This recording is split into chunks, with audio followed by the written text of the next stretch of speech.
টক্সিকে ইয়াশের যে কামব্যাকটা আমরা দেখতে পেলাম সেটা কিন্তু ভীষণভাবে একদম অ্যাগ্রেসিভ একটা কামব্যাক। এটা হওয়ার কথাই ছিল। দীর্ঘ সময় ক্যারিয়ারে এরকম গ্যাপ নিয়ে এরকম মুভি একটা করবে সেটা কিন্তু আমরা অবশ্যই প্রত্যাশা করেছিলাম। কিন্তু এরকম একটা সিনকে আমরা প্রত্যাশা করেছিলাম। আপনি বুকে হাত দিয়ে বলেন তো? অবশ্যই আপনি বলবেন না। কিন্তু এখন এটা একটা ভাইরাল পর্যায়ে চলে গেছে। এখন কথা হচ্ছে যে আচ্ছা আমরা তো বাংলাদেশে সিনেমা দেখি। আমাদের তো এরকম ভালো অ্যাক্টর আছে কাজ করার। এখন যদি আমি এভাবে বলি যে এই কাজটা যদি শাকিব খান করতো তাহলে আপনারা কি শাকিব খানকে রাখতেন? এতক্ষণে অন্তত তাকে ধুইয়ে দিতেন, এটা কনফার্ম। শাকিব খান যদি ইয়াসের মতো ওই রকম গাড়ির সিনটা করে যদি বের হতো তাহলে সেখানে আপনারা তাকে যে কি পরিমাণ তুলোধুনো করতেন আসলে সেটা বলার কোনো কথাই না, মানে কল্পনার বাইরে।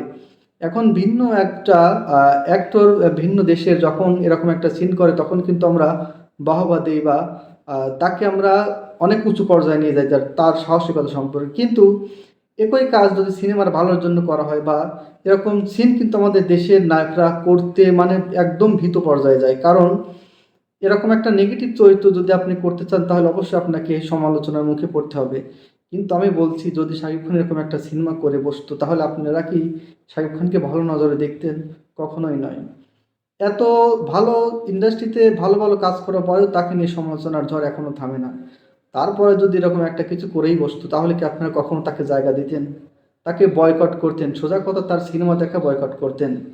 বাংলাদেশে যে সিচুয়েশন তাতে মনে হয় এরকম ছবি তো অবশ্যই সেন্সরে ঠেকে যেতই। আর সেটা কিন্তু কখনোই সিনেমা হলে দেখানো যেত না, টিজারে শেষ। তো যার জন্য এখন আমি এটা বলছি যে ইয়াশকের জায়গায় যদি শাকিব খান থাকতো তাহলে কি আমরা মেনে নিতাম?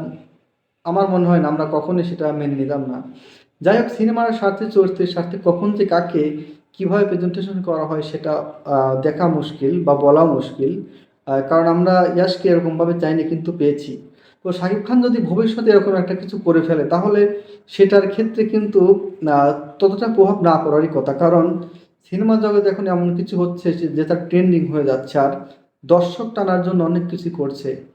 তো এখন যাই হোক, শাকিব খানকে যেহেতু আমরা বাংলাদেশে একটা সভ্য সমাজে আমরা বসবাস করি, তো শাকিব খানকে বলি এরকম যেন কোনো কিছু না করে। তবে যদি হয়েও যায়, কোনো কারণবশত যদি হয়ে যায়, আমরা সেটাকে কিভাবে দেখবো সেটাই কিন্তু আমাদের এখন দেখার বিষয়। তো ভবিষ্যতে শাকিব খান এরকম কোনো সিন করবে কি না সেটাই এখন বলার বিষয়।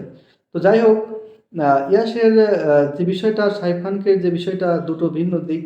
তবু আমার মনে হলো যেটা একটু বলা দরকার যে ভবিষ্যতে যদি শাকিব খান এরকম কিছু করে বসে তাহলে আমরা কি তাকে জায়গা দিতে পারবো আমাদের ইন্ডাস্ট্রিতে, বা আমরা কি তাকে ভালো নজরে দেখবো? মনে হয় না। তো যাই হোক, সামনের দিনগুলো সম্পর্কে আমরা সচেতন হই সবাই। সিনেমা প্রেমী, সিনেমাকে ভালোবাসি এবং বাংলা ইন্ডাস্ট্রিকে অনেক দূরে নিয়ে যাই সে কামনাই করছি। ধন্যবাদ সবাইকে।